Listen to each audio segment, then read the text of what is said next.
Alors nous allons maintenant aborder la table ronde consacrée à la modernisation. Son objectif, bien sûr, c'est de voir comment redonner de la compétitivité aux entreprises et aux filières agricoles et agroalimentaires, comment gérer les risques, comment financer les investissements de modernisation. Pour nous en parler, j'ai le plaisir d'appeler à me rejoindre sur scène Jean-Bernard Bayard, président de France Agrimaire, Jean-Yves Dagès, président de la Fédération nationale de Groupama, Jérôme Foucault, vice-président de l'ANIA, Philippe Mangin, président de COP de France et Jérôme Bédier, secrétaire général du groupe Carrefour. Merci de les applaudir.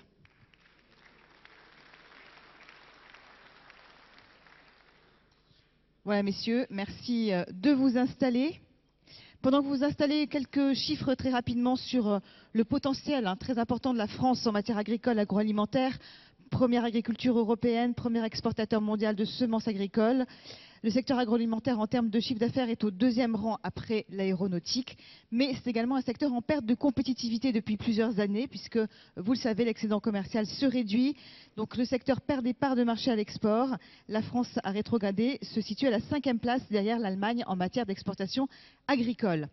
Alors, dégradation donc à l'international avec des acteurs qui sont confrontés aujourd'hui, on le sait, à une volatilité grandissante des prix, à la récurrence notamment des aléas et notamment climatiques. Le budget alimentaire également qui recule, qui se réduit, 40% du budget des ménages dans les années 60, 12% aujourd'hui, 9% pour les 18-25 ans. Alors, à cet égard, donc, en attendant maintenant la loi sur la consommation qui a été votée dernièrement, avec une attente, on le sait, très forte de la part des acteurs des filières, un rééquilibrage dans les relations commerciales, on va privilégier aujourd'hui dans nos débats de ce jour la question des moyens du développement, des leviers, donc je vous le disais, pour retrouver de la compétitivité pour l'agriculture et l'agroalimentaire. On partira donc de l'aval vers l'amont. Et je vais donc commencer avec vous, si vous le voulez bien, Jérôme Bédier. Finalement, face aux besoins alimentaires aujourd'hui, quelle est votre perception des attentes des consommateurs? Merci. Bon, on est très heureux que vous commenciez par l'aval. On est très sensible à cet honneur.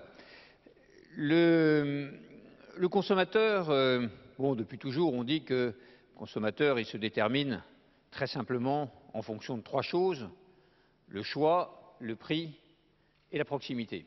D'ailleurs, on dit que pour être un bon commerçant, il faut être très fort sur au moins 2 des 3 éléments, ou être proche et avoir un bon prix ou un bon choix. Et on est un très bon commerçant quand on est bon sur les 3. Voilà. Donc ça, le consommateur, il évolue en fonction de ça. Et selon les époques, finalement, la proximité, elle est liée à certains éléments. Par exemple, dans les années 60, la proximité, elle était liée au fait d'avoir des parkings. Parce que c'était beaucoup plus facile d'aller faire ses courses avec une voiture. Et les gens ont eu un sentiment de proximité en venant dans des magasins qui étaient certes un peu plus loin, mais qui en fait paraissaient plus proches parce qu'on y venait en voiture, c'était plus commode. Je crois qu'aujourd'hui, pour ne pas dire des banalités sur le consommateur, il faut être toujours très humble quand on parle du consommateur. Il y a des tas de gourous, il y a des tas de gens qui parlent à la place du consommateur. Nous, d'ailleurs, dans la distribution, on n'a pas cette prétention-là du tout. C'est le consommateur qui s'exprime. D'ailleurs, il s'exprime tous les jours avec son caddie et son portefeuille. Et c'est un instant de vérité pour nous tous, d'ailleurs, parce que ce sont vos produits qu'il achète dans nos magasins avec une logique qui est toujours réelle, qui n'est pas toujours facile à comprendre, mais qui est toujours réelle. Je pense qu'aujourd'hui, le consommateur, ce qu'il souhaite, en fait, c'est une forme de vérité. Je pense que pour nous tous, dans les filières, il faut que nous arrivions à faire comprendre au consommateur que nous lui proposons un produit sincère. Sincère dans ce qu'il est, sincère dans ce qu'on dit de lui, et sincère aussi dans son prix. Je pense que ce besoin de vérité est essentiel. Vous voyez, pendant toute une période, on a tous fait de la communication, on a tous voulu charger les produits de toute une série d'affects, on a fait des publicités avec des jolies femmes, quel que soit le produit, etc. Je crois que maintenant, il faut arriver à la vérité. Et il faut qu'on soit capable ensemble de démontrer cette vérité. Parce que si on veut le faire bien, on ne peut le faire qu'ensemble. Si on a des débats entre nous et qu'on n'a pas la même appréhension des produits qui sont mis à la disposition des consommateurs, surtout des produits frais, on passe à côté de l'enjeu. Et moi, je voudrais juste illustrer, pour ne pas être trop long, vous m'arrêtez, Isabelle, si c'est nécessaire, mais il y a 3 éléments qui, aujourd'hui, sont très importants dans cette recherche de la vérité. Je pense qu'il y a un premier élément qui est ce que j'appellerais le local. Finalement, le local détient une certaine part de vérité. Et plus, parce qu'il donne une origine, il donne une source au produit, et donc il crée un sentiment de confiance. Donc ça, c'est un axe très important. Alors c'est peut-être le Made in France, c'est le made fait dans les régions. C'est en gros savoir, nous tous, d'où vient le produit, et souvent d'ailleurs aussi comment il est fait. Cet élément est important. Il ne faut pas non plus faire du localisme tous azimuts. Hein, ça, on est vigilant aussi là-dessus. C'est-à-dire que si on localise trop, on a quand même des grandes régions, des bassins de production qui ont des spécialités, etc. On ne va pas revenir à un système dans lequel tout ce qu'on vend va être fabriqué dans la sous-préfecture d'à côté. Hein, donc ça, c'est un élément important, mais il y a une recherche du consommateur autour de ça. Deuxième élément, l'information. Ça, c'est peut-être le plus grand défi que nous avons ensemble. Nous, chez Carrefour, on voit bien, on essaye de faire des efforts, alors qui ne sont pas toujours reconnus à leur juste valeur peut-être, ou qui ne sont pas toujours exactement ce qu'il faudrait qu'on fasse, on est prêt à en discuter, mais on essaie de faire des efforts pour sortir des produits différents, des produits de filière, des contractualisations, trouver des modes de fabrication, avancer sur des sujets qui intéressent la société et l'opinion. Le défi le plus important qu'on a, c'est l'information. Parce que finalement, on ne sait pas ensemble parler de ces produits. Et un consommateur, il va dans le linéaire, il voit deux produits, ils sont à des prix différents, et finalement, on a beaucoup de mal à lui donner la vraie information, la bonne information qui lui permet de faire son choix. Donc ça, c'est un élément fort de la vérité. Et là aussi, il faut qu'on ait un consensus entre nous. Parce que si on veut rester dans la logique qui fait la force de notre filière, qui est ce qu'on appelle l'alimentation à la française, hein, c'est-à-dire l'assortiment large et varié, beaucoup de choix, beaucoup de produits frais. C'est ça la force, hein, à tous les stades d'ailleurs. Les magasins français ils sont développés dans le monde parce qu'on a été capable d'offrir ça et que ça a intéressé partout les opinions publiques. Mais il faut qu'on soit capable de parler plus de ce qu'on fait. Il faut qu'on leur explique dans un cahier des charges que veut dire tel ou tel engagement. Voilà, il faut qu'on puisse valoriser ça et ça c'est très difficile à faire. Vous voyez, on a des produits équitables qui viennent de pays étrangers. Qu'est-ce que ça veut dire pour un consommateur? On le met sur le panneau, mais est-ce qu'on explique ce qu'il y a derrière? On explique qu'on a des produits qui sont issus de l'agriculture raisonnée. Hein? Qu'est-ce que ça veut dire? À quel moment je comprends ce que ça veut dire? Et donc, du coup, je peux faire un choix rationnel avec un prix plus important. Et donc, le troisième élément, c'est le prix. Le prix, il faut des prix qui soient relativement sincères. On y reviendra peut-être tout à l'heure. Hein. Il faut qu'on évite de résumer le choix du produit au choix du prix. Alors face à ces attentes justement, Philippe Mangin, je voudrais donc me tourner vers vous et vous demander quelle est la réponse aujourd'hui donc des coopératives agricoles. Est-ce qu'elles peuvent répondre justement à ces attentes? Elles en ont les moyens? Mais on est complètement d'accord avec cette analyse, cette attente des consommateurs qu'exprime fort bien Jérôme Bédier. Le dernier point est le plus délicat, évidemment, celui du prix. Alors on est en pleine négociation, on en parlera peut-être un peu plus tard, mais on ne va pas ici s'expliquer sur les difficultés qu'on traverse. Cette notion de prix, elle nous interpelle tous. D'abord parce que le pouvoir d'achat des consommateurs est ce qu'il est, on l'a vu précédemment. Et puis parce que nos compétiteurs autour de nous, et c'est vrai aussi sur le marché intérieur comme à l'export, nous taillent des croupières. On a perdu des places ces dernières années. Donc on doit impérativement réfléchir à cette notion de prix et on en arrive à la notion de coût de production. Parmi les facteurs de compétitivité, il y a celui du coût du travail, ce n'est pas le seul. Il a été évoqué dans la table ronde précédente, je veux quand même en redire un mot et revenir un tout petit instant sur le CICE.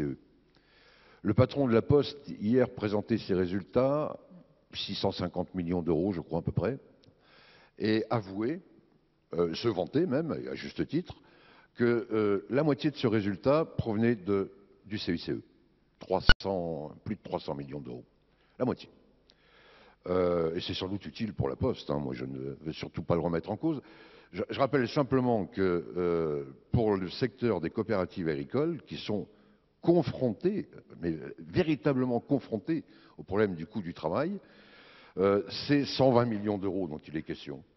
Voilà, donc ce n'était pas insurmontable. Hein, et moi, je continue à exprimer cette demande, même si elle est conditionnée à une réponse de l'Union européenne que l'on connaît et qui nous amène aujourd'hui plutôt à chercher des éléments de substitution, à entrer dans le cadre du pacte de responsabilité et à demander la mise en œuvre de toute urgence de la suppression des cotisations famille pour que nous ne tardions pas à relever ce défi du coût du travail. On ne peut pas être plus cher que nos voisins allemands, sinon Jérôme Bédier nous le fera remarquer. Donc nous devons vraiment nous attaquer à tous ces problèmes de coût de production. Coût du travail, innovation, on en parlera plus tard. On est en retard dans nos investissements. Et puis, parafiscalité, fiscalité. Et je ne peux pas ne pas dire un mot sur l'écotaxe. Alors justement, sur l'écotaxe, qu'est-ce que vous demandez? Le pacte de responsabilité, le directeur de cabinet du ministre Sapin le rappelait tout à l'heure, c'est une sorte de deal, d'engagement, en tout cas une aide, un engagement. Ben moi je pense que ça devrait marcher dans les deux sens, et que s'agissant de l'écotaxe, on pourrait imaginer un prélèvement et un engagement de l'État. On a lancé ce principe de l'écotaxe, d'ailleurs sous un gouvernement précédent, donc on peut en parler sans polémique. On a lancé cette écotaxe sans qu'il y ait en face le moindre programme d'investissement et de remplacement de l'usage des poids lourds. C'est quand même incroyable. On annonce le prélèvement et on nous dit pour le fret ferroviaire, on verra plus tard, la priorité c'est le TGV. Pour les voies navigables, on stoppe les travaux qui avaient été prévus. Enfin, on ne peut pas quand même accepter ça. Et on s'aperçoit en plus que l'écotaxe pénalise l'économie régionale. On parlait de proximité à l'instant. Nous avons fait une enquête auprès de 150 coopératives.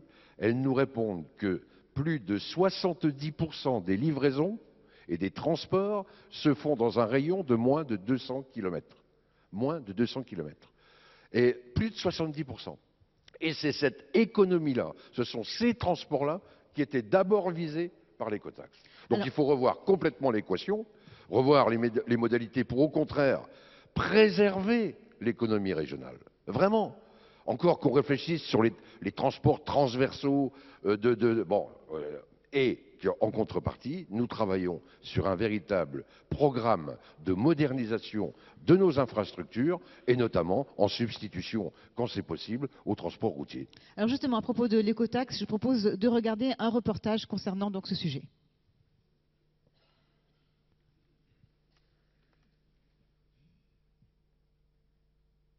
Donc, je m'appelle Yves-Marie Laurent et je suis directeur général de Vivescia Transport, filiale du groupe Vivescia. Donc, le groupe Vivescia est un groupe coopératif, agro-industriel, qui réalise un chiffre d'affaires de 4 milliards d'euros, qui va collecter plus de 4 millions de tonnes de céréales. Donc, nous sommes basés à Reims et la particularité du groupe Vivescia est d'investir dans la transformation avec la malterie, la meunerie, la midonnerie et la nutrition animale. L'impact de l'écotaxe au sein du groupe Vivescia, c'était 6 millions d'euros. Au niveau de la COP, c'était 2 millions d'euros. Et pour information, les 2 millions d'euros représentent plus de 20% de la capacité d'investissement de la coopérative chaque année. C'est une estimation qui a été effectuée sur une base de 6% de nos coûts de transport. La plupart des flux des coopératives sont réalisés sur des très courtes distances, parfois également avec des matériels spécifiques qui ne peuvent pas être transférés sur d'autres modes de transport comme le fer ou l'eau.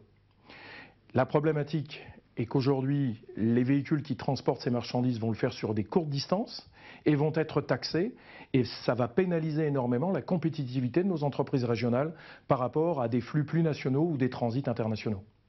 En tant que président de la commission Supply Chain, l'idéal pour nous est la suppression de la taxe. Il nous faut néanmoins réfléchir à d'autres dispositifs pour garantir les infrastructures routières, ferroviaires et fluviales, afin de permettre à nos entreprises de continuer à gagner en compétitivité. À COP de France, nous pensons qu'il nous faut un dispositif juste, simple et dédié. Juste pour qu'il prenne en compte les particularités de nos entreprises sur les flux de courte distance, en privilégiant éventuellement la taxe sur la partie transit et grande distance. Simple pour éviter les dispositifs lourds qui existaient dans le système EcoMove et dédié pour être en mesure de financer demain les infrastructures de transport dont les entreprises ont besoin. Alors un deuxième volet de votre action, Philippe Mangin, évidemment, c'est la recherche donc, de compétitivité. Ça passe là aussi donc, par des relations commerciales responsables. Alors, effectivement, on l'a vu, coût du travail, fiscalité et effectivement relations commerciales responsables. En tout cas, relations commerciales qui ne s'exercent pas dans le contexte que l'on traverse actuellement et qui est devenu insupportable. Il y a une loi qui vient d'être approuvée, qui consolide quelques aspects techniques, mais qui ne réglera pas tout. Nous, ce que nous demandons, c'est que la loi soit appliquée et rien que la loi, toute la loi et rien que la loi, que des sanctions soient prises quand elles le méritent. Mais je pense qu'il faut qu'on se mette au travail pour essayer de construire autre chose que ce qui se passe actuellement. Vraiment. On est sur le thème de la recherche de compétitivité. C'est ensemble qu'on va la gagner, cette compétitivité. C'est pas l'un contre l'autre, comme c'est le cas bien trop souvent entre nous. Il y a quelques signes de la part de certaines enseignes, avec des partenariats qui sont en cours, notamment avec quelques coopératives. Je m'en félicite. Ça concerne des petits volumes, il faut le dire. C'est dans ce sens-là qu'il faut aller. Alors, la volatilité qui s'est installée dans nos productions, elle est ingérable pour tous les acteurs de la chaîne alimentaire. Insupportable dans ses variations pour les producteurs, encore plus insupportable pour les transformateurs qui peuvent acheter à un certain prix et vendre à un autre moment dans l'écart de volatilité qu'on peut imaginer, et difficile à expliquer pour vous auprès du consommateur. Alors donc justement, il faut qu'on se mette au travail. Qu'est-ce qu'il faut faire par rapport à ça? Je voudrais poser la question. Il faut de la contractualisation, il faut qu'on soit capable de lisser, il faut qu'on soit capable d'intégrer de la saisonnalité, de la moyennisation dans le prix. Enfin, il y a un tas de mesures sur lesquelles, bon sang, on n'a même pas besoin d'un ministre, il faut qu'on se mette au travail autour d'une table pour avancer. Alors justement, qu'est-ce qu'il faut faire concrètement, Jérôme Foucault? Est-ce que, bon, évidemment, donc une des possibilités qu'il faut explorer, c'est le travail en filière. Il faut davantage travailler en filière aujourd'hui?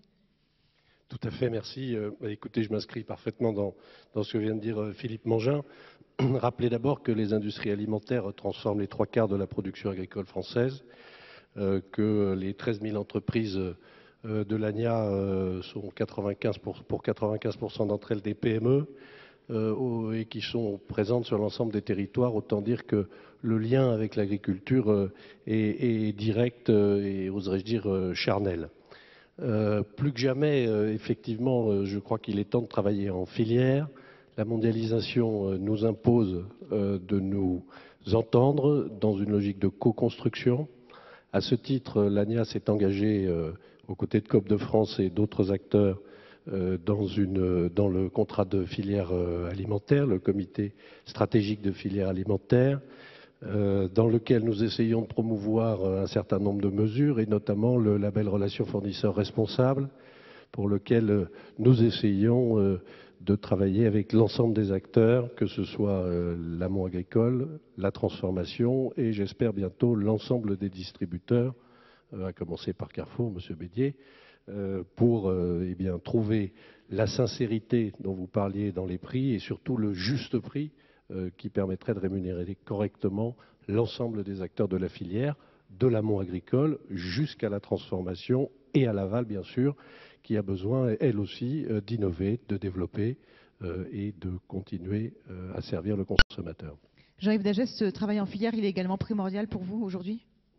Les filières sont primordiales. Nous avons accompagné les filières dès le début de leur mise en place, évidemment en sécurisant l'exploitation agricole au travers de l'outil du travail, mais également de plus en plus finement au travers du produit de l'exploitation, au travers dans les élevages, au travers de la multirisque climatique pour les productions, pour les cultures, où là nous avons des produits et des investissements en recherche qui sont très importants. Nous sécurisons également la structure d'amont, le fournisseur d'engrais, la coopérative, par la pérennité de l'exploitation, nous assurons. Nous sécurisons également toute la filière et la structure d'aval, l'industrie agroalimentaire. La sécurité de l'exploitation permet de pérenniser, de contractualiser dans le temps. Nous sécurisons également les relations entre les partenaires de cette filière au travers de l'assurance juridique, au travers de l'assurance crédit. Une filière Pour une filière, il faut de la sécurité, il faut donc de l'assurance. Sans assurance et sans sécurité, pas de filière. Alors justement, Jérôme Bédier, dans cette recherche de compétitivité, est-ce que finalement tous les acteurs peuvent se mettre ensemble, faire quelque chose, arrêter de se faire la guerre comme c'est parfois le cas quand même, il faut bien le dire, et se mettre ensemble tous au service de la filière? Est-ce que c'est possible aujourd'hui? Rien n'est impossible à l'homme. Je crois que finalement, il faut un double dialogue. Parce qu'il y a un dialogue naturel, évident, qui est le dialogue qu'ont les entreprises entre elles pour acheter des produits dans les conditions qui soient les meilleures pour l'un et pour l'autre. Bon, ce qui est toujours, par définition, une forme d'antagonisme. Ça, on pourra faire ce qu'on voudra, il ne faut pas être angélique. On aura des débats, et on aura souvent des débats difficiles. Notamment, on aura des débats difficiles quand la concurrence entre les acteurs à leur niveau est forte. Alors, quand la concurrence est forte entre les distributeurs ou quand la concurrence est forte entre les industriels, parce que ça existe souvent. Je le dis quand même, il y a quand même des stratégies, parce que ça fait partie de la compétition, hein, qui consiste à essayer d'être meilleur que le voisin, voire dans certains cas à ne pas aider un voisin qui a des situations économiques difficiles. Évidemment, nous, on en profite. C'est humain. Bon. Donc ça, ce dialogue-là, il doit exister. Ce qu'il faut, c'est qu'il soit le plus convenable possible, le plus correct possible, le plus intelligent possible. C'est-à-dire qu'il peut être dur à certains moments, parce que la conjoncture, finalement, y conduit.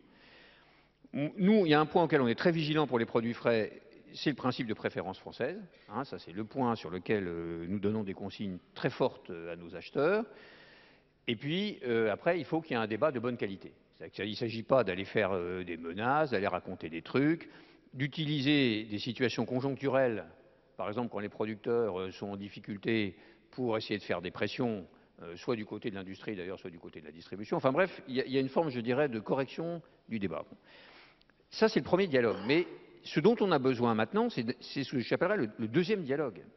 C'est un dialogue qui nous permet d'aller au-delà du débat commercial et de discuter d'éléments qui sont des éléments sur lesquels il faut prendre plus de temps, qui sont plus stratégiques, qui sont des éléments qui nous permettent par exemple d'aller vers une meilleure contractualisation. L'interprofession, pour nous, est un lieu fondamental de ce deuxième dialogue, parce que c'est un endroit où on se dit les choses. Vous voyez, si on se dit les choses que quand les cours sont ou trop bas ou trop hauts, en général d'ailleurs c'est plutôt quand ils sont trop bas que trop hauts, ça sert à rien, c'est pas un dialogue. C'est un truc où on fait pression sur la distribution pour essayer de régler un problème conjoncturel en disant comme on va les diaboliser, ils vont finir par accepter des hausses de prix qui ne sont pas toujours celles qu'ils accepteraient sinon. Donc il faut qu'on soit capable de nourrir un dialogue qui soit un dialogue constant. On voit bien, actuellement les prix du lait sont très élevés. C'est intéressant, c'est une situation intéressante. D'ailleurs, c'est bien, mais moi je m'en réjouis. Je m'en réjouis beaucoup pour les agriculteurs. Vous ne me verrez pas dire que c'est un problème. Le seul problème, c'est qu'il faut qu'ensemble, on voit comment on résiste le mode de contractualisation tel qu'il fonctionne. Alors, je vais redonner le numéro de téléphone pour vos questions. Isabelle. Oui, juste une seconde, parce que je vois qu'il y a des réactions de la salle. Donc, n'hésitez pas à envoyer vos questions. Donc, le numéro de téléphone, vous l'avez. Voilà, 06 10 52 52 75. Et d'ailleurs, sur le... 52 52 75, excusez-moi. Par exemple, sur le lait, nous pensons que ça serait très intéressant qu'on ait une vraie interprofession à 3 sur le lait. Pour se parler des sujets en direct, de commenter ensemble les différentes évolutions, ça donnerait beaucoup plus de connaissances et de capacité après à négocier aux autres. Donc il faut aussi qu'on puisse se parler des problèmes qu'on rencontre. Nous, on essaye, mais il y a encore beaucoup de travail à faire, on essaye d'avoir des contacts en dehors des négociations commerciales avec un certain nombre d'acteurs pour pouvoir discuter avec eux. Ça, il faut qu'on l'intensifie beaucoup. C'est comme ça qu'on arrivera à se rendre compte que, comme le couple, notre objectif n'est pas de nous regarder l'un l'autre, mais de regarder ensemble dans la même direction, qui est celle du consommateur, finalement. Alors Jean-Bernard Bayard, on le voit bien, donc l'objectif c'est ce travail en filière, mais on voit aussi que ce n'est pas forcément facile. Non, ce n'est pas forcément facile, mais bon, je pense qu'au niveau de la production, d'une manière très claire, nous, notre démarche s'inscrit dans la totalité de la filière avec les différents maillons. On ne peut pas aborder les sujets d'une autre manière. Je vais vous dire, pour ça, il faut d'abord essayer de garder et surtout de ne pas casser les outils existants. On a un outil phénoménal qui est l'interprofession. Oui, Jérôme Bédier vient d'en parler, oui. On en a un autre qui est effectivement au niveau de France Agrimaire, il ne faudrait pas que, par exemple, France Agrimaire ne devienne simplement qu'une chambre d'enregistrement. Au niveau de l'interprofession, je pense qu'il y a il y a un schéma très fort à consolider ces interprofessions. Or, aujourd'hui, nous avons un certain nombre d'interrogations. Quand on voit un peu le projet de loi d'avenir et ce qui interpelle, ce qui interroge sur les interpros, c'est de savoir comment celles-ci vont être élargies, de quelle manière vont être gérées et appréhender ces formes de détermination au sein de l'interpro, qui, elle, règle, fonctionne sur l'unanimité. Donc je veux dire qu'à travers tout ça, il faut que ce projet de loi soit peut-être modifié. Et là, je suis poli, je dirais, il faut sûrement que ce projet de loi soit modifié pour éviter tout blocage interne au niveau des interpros. Je crois que ça fait partie des rôles, des points essentiels qui doivent être abordés. Et ensuite, il faut qu'on ait un fonctionnement qui soit très clair pour aborder les extensions des accords. Or, aujourd'hui, force est de constater qu'on a un certain nombre de difficultés en la matière. Alors, les interpros, d'une manière très claire, elles ont fait leurs preuves au niveau du fonctionnement, de ce qu'elles pouvaient apporter au sein des filières, et je le redis, de la production jusqu'au bout de ces filières. Et aujourd'hui, on a certainement un certain nombre de choses à demander. Nous, on a une demande très claire qui concerne l'avis et l'extension de ces règles. Niveau d'intercéréales, il y a eu des accords de la totalité des familles, de l'ensemble des familles, pour faire rentrer dans les contrats les taux concernant les protéines au niveau des céréales pour les marchés. Et Dieu sait que c'est important au regard du commerce de savoir comment sont constitués ces contrats pour la vente et quelle est la pression au niveau d'un certain nombre de pays. Donc, ici, dans l'interpro céréales, ils ont voulu inscrire, et tous étaient d'accord, j'insiste là-dessus, l'histoire concernant les taux de protéines. Et bien voilà, un exemple concret où les pouvoirs publics sont rentrés dans un excès de zèle, et puis qui disent attendez, il faut qu'on consulte les services de la concurrence, l'autorité de la concurrence, pour savoir si là, c'est possible ou pas, parce que bon, ça pourrait être une forme de lissage au regard des prix, et ça, c'est pas quelque chose qui est acceptable, c'est pas quelque chose qui puisse être conforme. Alors vous voyez, on est dans un schéma où il y a une volonté interne au niveau des filières d'avancer, ils ont pris leurs responsabilités, ils se sont déterminés sur un point, puis derrière, on ne donne pas la possibilité de mettre ça concrètement en place. Alors, tout à l'heure, Philippe Mangin a parlé donc de la compétitivité et de la manière dont on peut redonner de la compétitivité au niveau des industries. Comment est-ce qu'on peut le faire également au niveau des exploitations? Je vais vous dire, les exploitations en ont totalement besoin. Je crois que c'est une chose essentielle. Alors, au niveau de ce sujet concernant les exploitations, d'une manière très claire, il faut que l'on regarde au niveau de l'allègement des charges. Ça ne peut pas passer autrement. Et ça aussi, c'est un élément qui figure dans l'ensemble des réflexions qui ont été portées au niveau de France Agrimaire à travers les conseils spécialisés, et ça figure dans tous les enjeux concernant la stratégie des filières. Donc, nous, on a besoin d'un renforcement sans aucune ambiguïté concernant cette compétitivité. Donc, ça oblige un certain nombre de maîtrises, de baisses au niveau des coûts de production. On ne peut absolument pas passer à côté de cela. C'est quelque chose qui est impossible à faire si on n'a pas un coup de main, je dirais, là-dessus. Et alors, je vais reprendre l'exemple qui a été présenté par Philippe Mangin, à savoir la situation de l'écotaxe. Alors, je vais pas revenir dessus, ça a été dit, mais vous avez bien compris l'enjeu important au regard de la compétitivité des exploitations, ce qui peut être concerné au niveau de leur rapproche même sur leur territoire, leur activité au niveau de la ferme. Nous ne sommes pas desservis par des voies ferrées, nous ne sommes pas desservis par des canaux. Je crois qu'il faut prendre ça en considération et de regarder d'une manière très claire là-dessus ce qui peut être fait, mais c'est quelque chose qu'on ne peut pas accepter. Et en matière de fiscalité, alors quelles sont vos demandes? En matière de fiscalité, on a un gros dossier actuellement qui est la fiscalité écologique, et sur lequel nous demandons d'une manière très claire qu'on soit au niveau de l'ISO-fiscalité.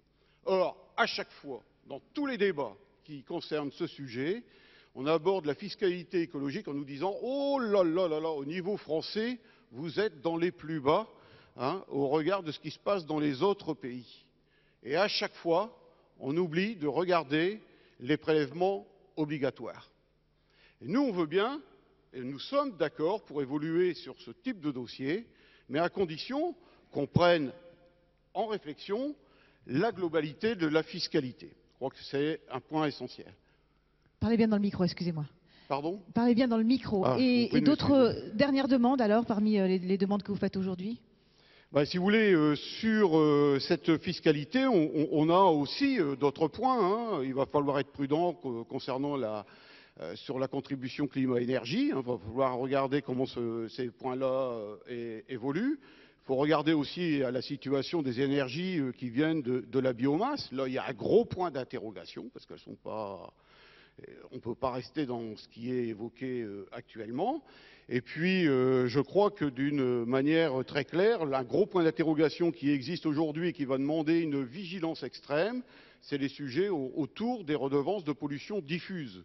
Au regard de nos pratiques, alors ça concerne les questions sur l'eau, ça concerne les phytos, ça concerne les engrais. Et puis, d'une manière très claire, on peut aller au-delà au niveau de la fiscalité d'une manière générale. Je crois que concernant la DPI, qui a été supprimée sur une partie de ses activités, de ce dont elle relevait, aujourd'hui, il faut qu'on retravaille ce type de dossier qui peut être un accompagnement concernant les exploitants au regard des bâtiments, au regard des pratiques vertueuses, au regard d'un certain nombre de schémas. C'est un dossier qui doit être ouvert à nouveau pour redonner la compétitivité au niveau de nos exploitations. Bravo. On peut applaudir Jean-Bernard Bayart. Alors, une des problématiques qui se pose également donc, au secteur de l'agriculture aujourd'hui, c'est la gestion des risques climatiques. Je voudrais donc me tourner vers vous, Jean-Yves Dagès. Donc, on a eu des intempéries donc, dramatiques. On l'a vu, côte atlantique, Bretagne, le Var. Enfin bon, je ne vais pas énumérer tout ce qui s'est passé.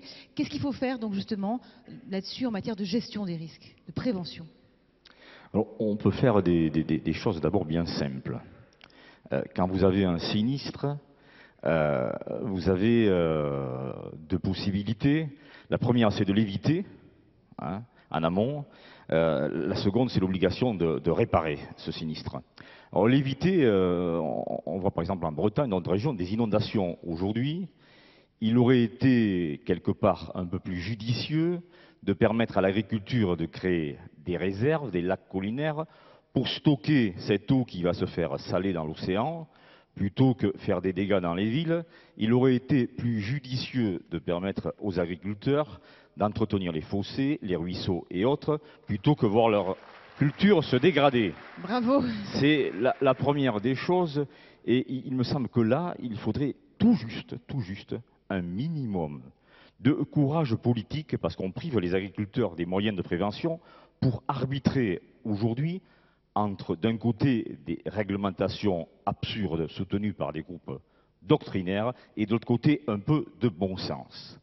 Ce qui permettrait à l'assureur, aujourd'hui, de ne pas intervenir comme une variable d'ajustement des défaillances des politiques publiques, mais uniquement de faire son métier correctement. Le second acte, évidemment, c'est la réparation, une fois que le sinistre est arrivé.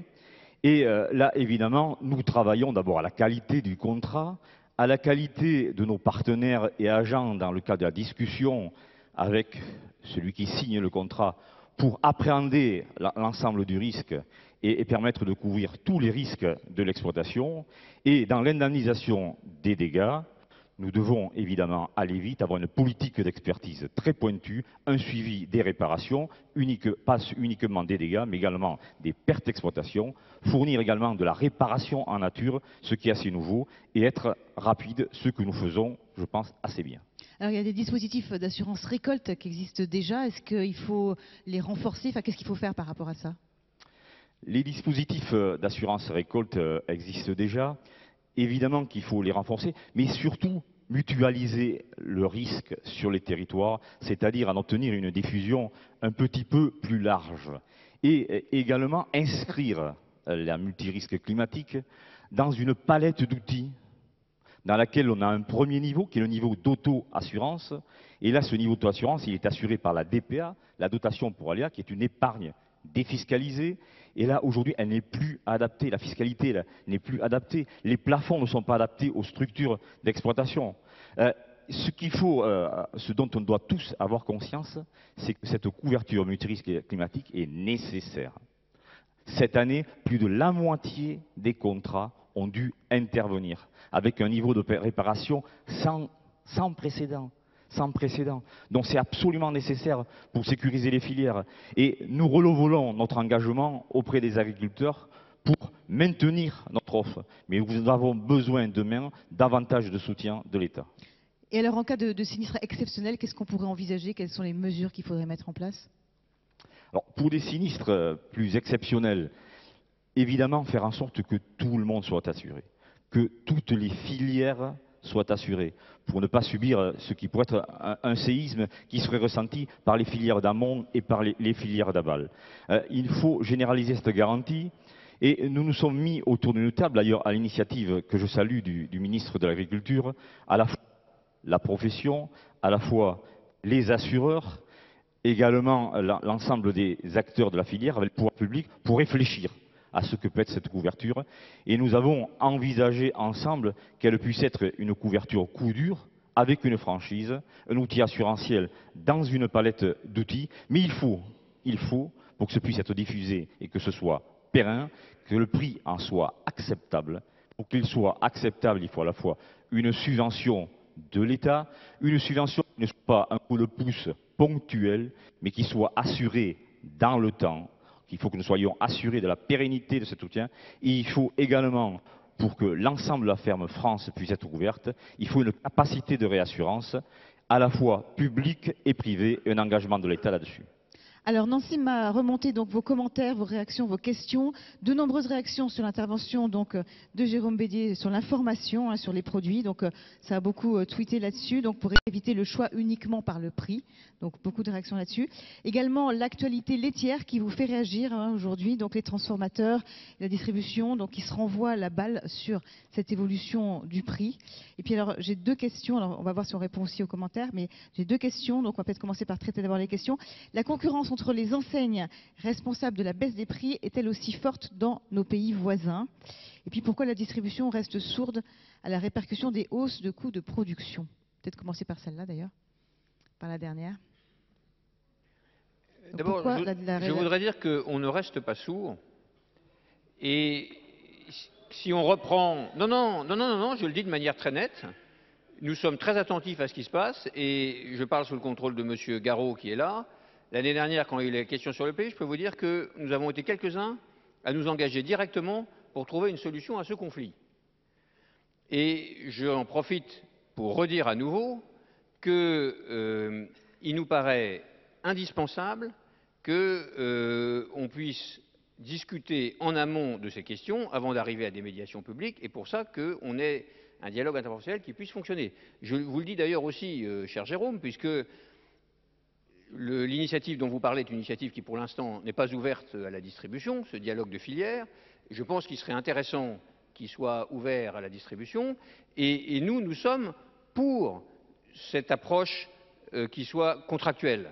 D'ailleurs, nous l'avons dit au moment où les efforts de l'industrie, peut-être de l'agriculture, étaient surtout concentrés sur le fait de faire passer des nouvelles lois sur les réglementations industrie-commerce. Et à ce moment-là, nous proposions justement qu'on puisse discuter ensemble des sujets.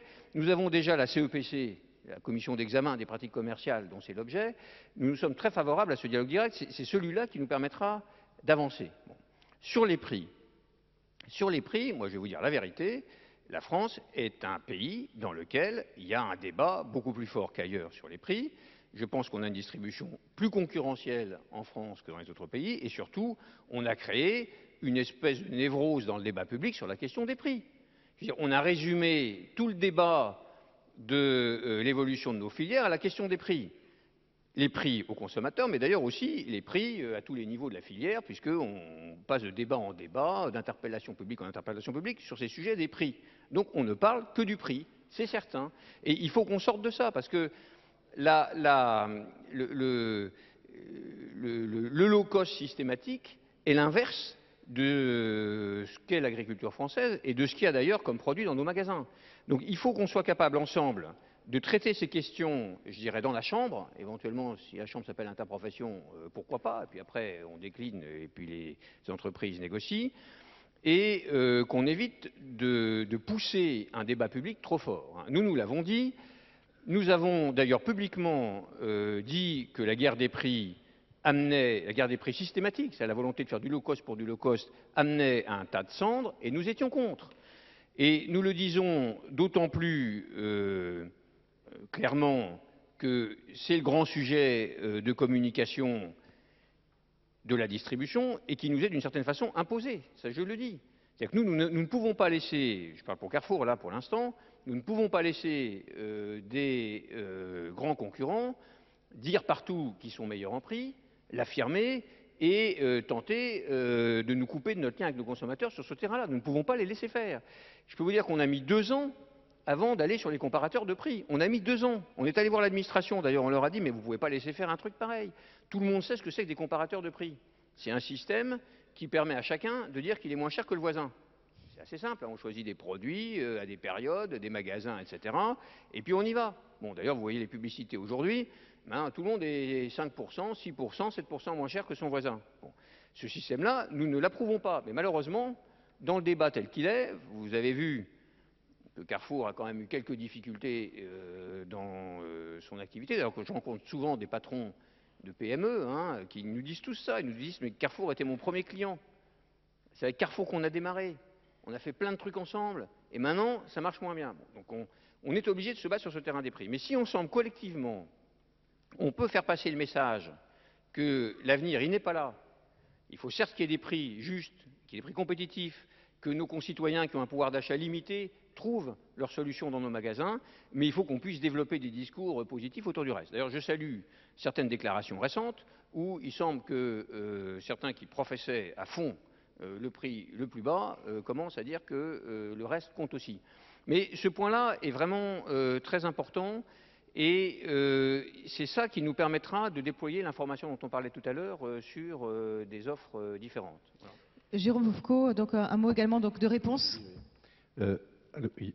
Effectivement, moi je voulais rebondir sur les questions qui étaient posées dans la salle pour quand même donner un chiffre. Sur les 12 derniers mois glissants, la hausse des prix de l'alimentaire en France a été de 1,7%, tandis qu'elle a été de 3,8% en Allemagne et de 3,7% en Grande-Bretagne. C'est quand même bien la preuve que nous avons un problème. Ça a été dit à la dernière table ronde, nous sommes aux portes de la déflation et les produits alimentaires sont en déflation aujourd'hui.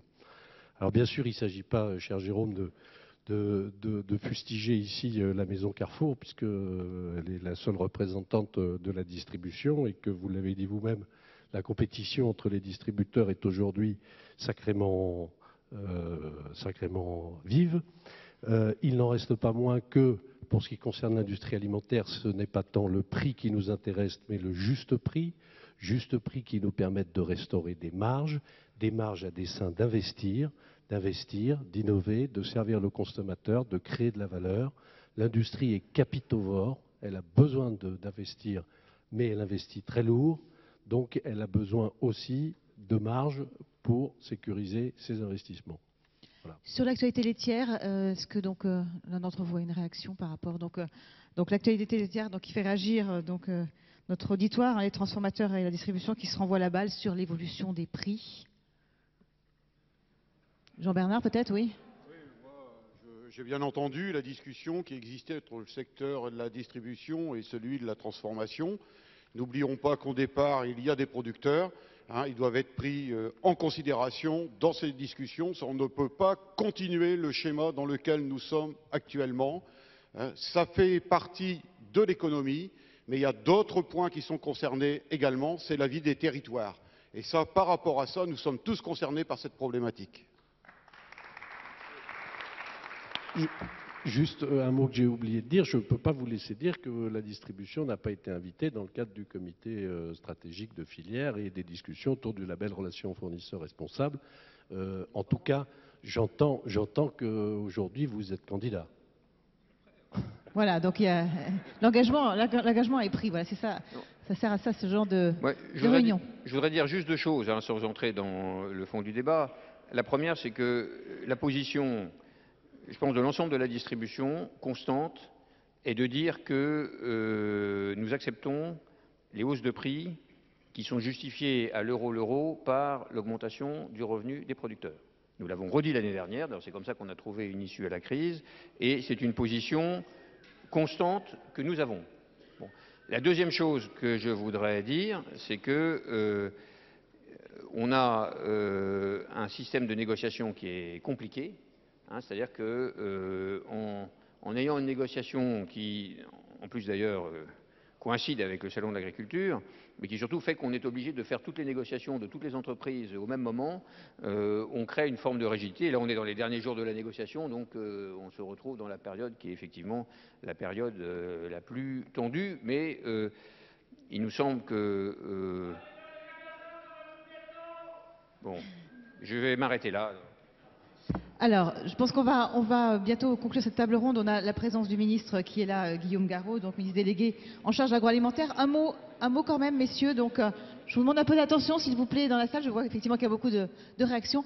Donc, un mot sur cette modernisation. Donc, aujourd'hui, cette modernisation, donc, il faut la continuer dans les exploitations agricoles. C'est un vrai enjeu. Jean-Bernard Bayat.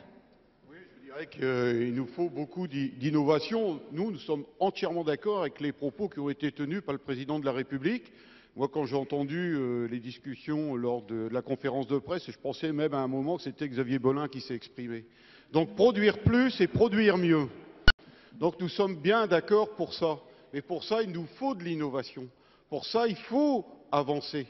Il ne faut surtout pas la freiner. Il ne faut pas avoir peur d'un certain nombre d'expérimentations. Il y a un certain nombre de choses que nous devons voir. Il nous faut une augmentation de la productivité. Alors, ça nous demande un certain nombre de choses. Si aujourd'hui on nous dit moins d'intrants, c'est à côté que nous avons des solutions alternatives. Autrement, on ne peut pas rentrer dans ce type de discussion, c'est impossible. Donc là, on fait appel effectivement à tout ce qui est innovation. C'est également, je dirais, une beaucoup plus grande recherche au niveau du potentiel génétique. Là, il faut poursuivre, il faut aller au-delà de ce que nous avons aujourd'hui. C'est toute une réflexion concernant, je dirais, les nouvelles technologies, les outils d'aide à la décision. Il faut booster, il faut amplifier, et il faut surtout ne pas se freiner. Et derrière ça, il faut qu'on ait au niveau du développement un accompagnement, mais dans lequel le monde agricole doit s'investir, et beaucoup plus que nous le faisons aujourd'hui. Je pense, entre autres, les conseils portés par COP de France, portés par les chambres d'agriculture, portés par l'ACTA et ainsi de suite, et vous dire quand même qu'il y a une chose que nous ne pouvons pas supporter, c'est qu'on laisserait penser que nos ingénieurs, nos techniciens ne seraient pas compétents pour aborder un certain nombre de dossiers. Ça, c'est inadmissible. Et alors, est-ce que vous avez les fonds nécessaires justement pour parvenir à vos objectifs aujourd'hui? Est-ce que vous avez besoin de davantage d'accompagnement justement? Moi, vous dire que là-dessus, d'une manière très claire, il faut qu'il y a eu des propositions de fait au niveau de la BPI. Alors, avec des situations particulières au niveau de l'agriculture. Donc, l'agriculture est un secteur économique à part entière, comme les autres. Et cette ouverture au niveau des fonds de la BPI doit être offerte au niveau de l'agriculture, avec des axes très forts, tout ce qui est volet installation, transmission d'exploitation pour les jeunes qui rentrent dans le métier, tout ce qui concerne également les bâtiments d'élevage, parce qu'on ne peut pas dire qu'on a un problème autour de l'élevage si on n'a pas derrière une volonté de booster les choses. Je crois que ça fait partie des sujets très très importants et je dirais même que c'est indispensable. Et puis vous dire aussi que nous avons des sujets qui sont transversaux et auxquels il faut qu'on s'attelle. Exemple, la méthanisation. De quelle manière on l'aborde? Est-ce qu'on reste avec des situations particulières au niveau agricole en disant il vous faut ouvrir une société ou... Voilà, je crois qu'il y a un certain nombre de dossiers sur lesquels nous devons avancer, mais il nous faut effectivement pouvoir avoir accès à la BPI comme les autres secteurs d'activité. À BPI France, effectivement. Pour conclure alors finalement ces États généraux, on est dans le cadre donc des États généraux ici. Quelles sont donc vos demandes pour conclure cette table ronde? Nos demandes, je vais vous dire, elles sont claires. On a des outils, il faut surtout les garder et il faut surtout les renforcer. Je crois qu'il y a un certain nombre de choses qui ont été exprimées d'une manière très claire au niveau de France Agrimaire par l'ensemble des conseils spécialisés. Je crois que ça fait partie des axes sur lesquels nous devons travailler. Nous devons travailler aussi pour savoir comment nous allons, autour des 200 millions qui ont été annoncés via les régions, comment cela va s'articuler avec ces politiques de filière au niveau de France Agrimaire.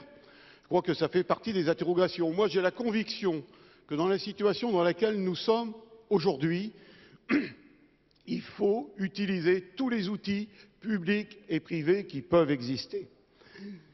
Et par rapport à cette réflexion entre France Agrimaire et cette déclinaison qui peut exister à travers les régions, il faut savoir comment les choses vont s'articuler. On ne peut pas rester dans le fatalisme, à savoir qu'aujourd'hui les Pays-Bas, que l'Allemagne sont passés devant nous au niveau de la production agricole agroalimentaire, et de dire tout compte fait, ouais, ils ont été meilleurs que nous. Eh bien non. Ça demande un certain nombre d'interrogations, on doit se poser un certain nombre de questions, apporter des réponses et surtout avoir une stratégie collective pour relever ce défi. Et c'est dans cette démarche-là que nous nous inscrivons et nous sommes aucune ambiguïté pour travailler avec les régions. D'ailleurs, je vais vous dire d'une manière globale, nous n'avons aucun problème avec nos présidents de région. Aucun problème. C'est plus parfois avec ceux qui gèrent les dossiers agricoles. Merci beaucoup Jean-Bernard.